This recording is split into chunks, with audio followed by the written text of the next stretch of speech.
So now we learn over the past week that this Abrego Garcia, remember his wife looked at us all and went on Good Morning America and tried to claim that he's a very loving husband.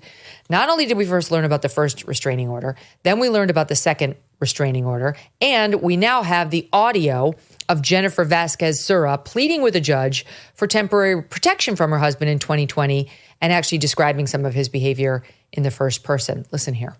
Came to fill out a protective order. I think it was in December. But I didn't show up to the court because his family washed my brain telling me that his dad was sick and not to do it. I called 911 from a disconnected phone. Now they took a long time to get to the house. It was probably 20-30 minutes.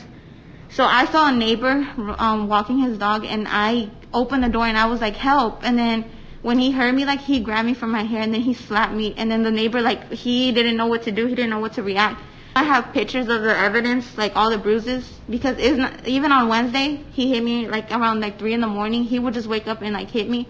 And then last Saturday for my daughter's birthday party, before I went to my daughter's birthday party, he slapped me 3 times. And then last week I did call the police. My sister called the police because he hit me in front of my sister. And then she wound up standing down on her request for a protective order, as virtually all domestic abuse victims do, because they're scared and they get generally threatened by their abuser that they will not pursue that through or the abuse will continue. Don't know exactly what happened in her case. That's speculation on my part. And then there was this, Andrew. He got pulled over with a bunch of others back in 2022, and it was pretty clear that they were trafficking people across the southern border.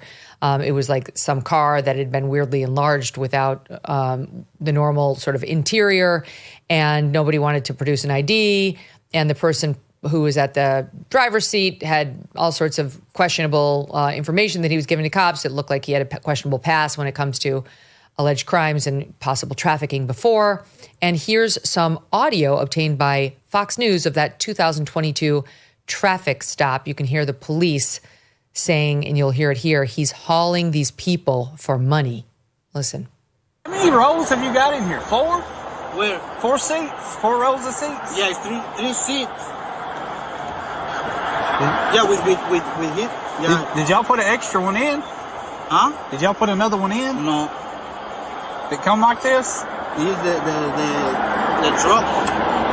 I've never seen one with that many seats in it. You know what you got, right? You know what you got here, right? No. He's hauling these people for money is what he's doing. Just to clarify, the driver was Kilmar Abrego Garcia, and the owner of the car is the person who had the criminal past. And it had been modified so they could get more people into it. And so, I mean, it's just, this is their poster boy. They don't care. It took leadership to tell them, stop doing photo ops with this person. But this is so on brand for them. Yeah, well, that's the interesting thing. I mean, I said on my show, ladies, find a man who looks at you the way Democrats look at gangsters, because I think that this is the brand, and it's a problem for them. You know, you have to ask yourself, what's the Democrat Party's business model, right?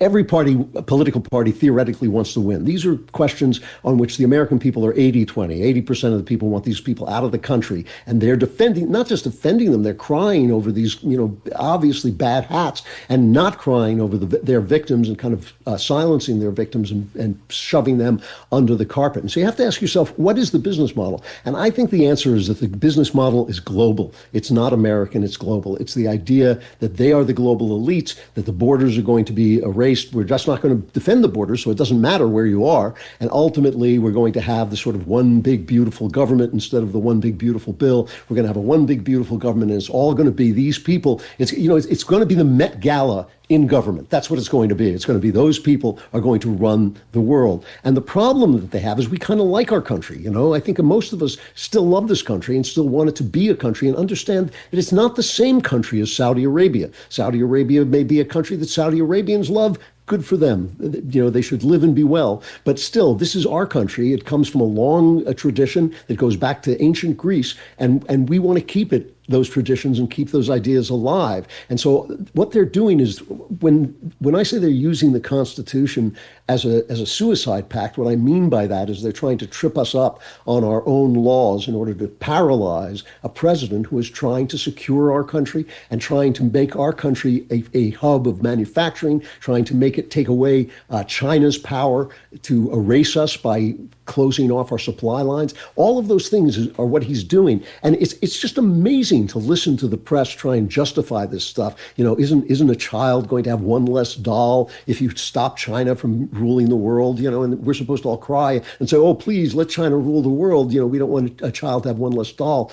This is the entire thing that the press is doing, is basically trying to erase the things we love, you know, faith, family, and flag. You know, those are the things they're trying to erase. And those are the things that Trump is trying to restore. And they even have words for it. Like, they'll call us a Christian nationalist. And I'll scratch my chin and think, well, I'm a Christian and I love my country. I guess I'm a Christian nationalist. You know, you made it sound like a bad thing, but I was kind of happy that way.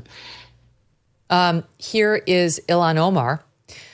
Speaking of people who don't love our country, when she was caught up with by a Daily Caller reporter, asked about her support for this guy.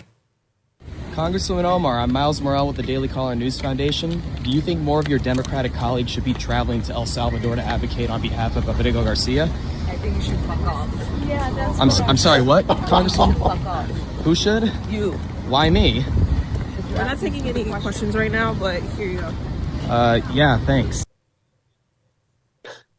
Classy. It's nice. I mean, I'm a big fan of the F-bomb, but I host a podcast. I'm not a sitting member of Congress, like actually trying to represent constituents. And there was absolutely nothing wrong with the question. He wasn't rude. He didn't get in her face. That's a totally normal question that's being debated right now on virtually every news channel, but she can't handle it. And she's trying to look like a tough guy. This is the Democrats' new approach. They're going to swear more because they think that's Trump's magic. Do not get it. Yeah, they keep saying they got caught in the decency trap. I must have missed that phase of the Democrat Party when they got caught in the decency trap. Was it when they had an abortion truck outside of the DNC?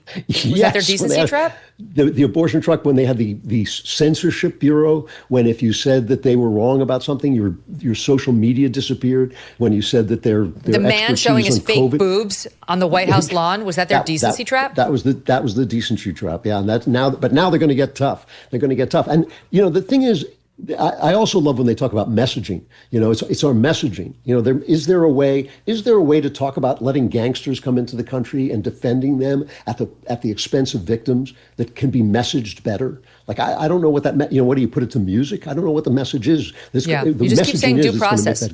Due process. And you try to sort of sound like, I don't know, Michael Douglas and the American president, you know, like I'm an ACLU card-carrying member, and like this is all about rights and being an American, without any acknowledgement of how they came into the country, the massive numbers, what it's done, what it's doing right now to American communities, American citizens.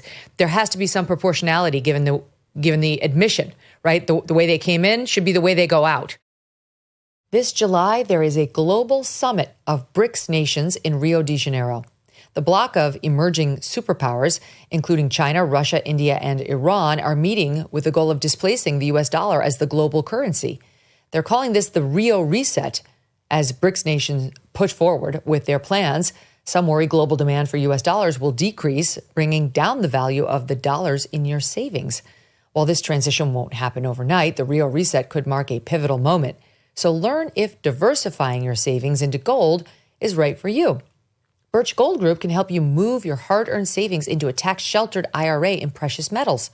Claim your free info kit on gold by texting MK to the number 989898. With an A+ rating with the Better Business Bureau and tens of thousands of happy customers, let Birch Gold arm you with a free, no-obligation info kit on owning gold before July and the Rio Reset. Text MK to 989898 today. Thanks so much for watching. If you like what you just saw, hit the subscribe button for more clips and full episodes.